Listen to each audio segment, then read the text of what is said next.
مغرب کی جب اذان ہو بچوں کو پکڑ کے گھر لے آیا کرو، باہر نہ پھرنے دیا کرو۔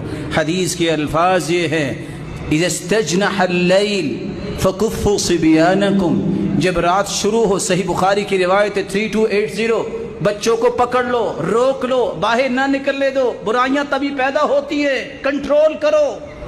فإن الشیاطین تنتشر حینئذ، کیونکہ یہ وقت ہے شیطان معاشرے میں بکھر جاتے ہیں، پھیلتے ہیں۔ فرمایا جب یہ ایک گھڑی یعنی ایک گھنٹہ گزر جائے تو پھر آپ ان کو چھوڑ دو، لیکن اس وقت تک اپنی کسٹڈی میں رکھو۔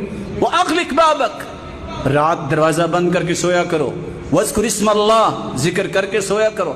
اطفِ مصباحک، لائٹ بند کر کے سویا کرو۔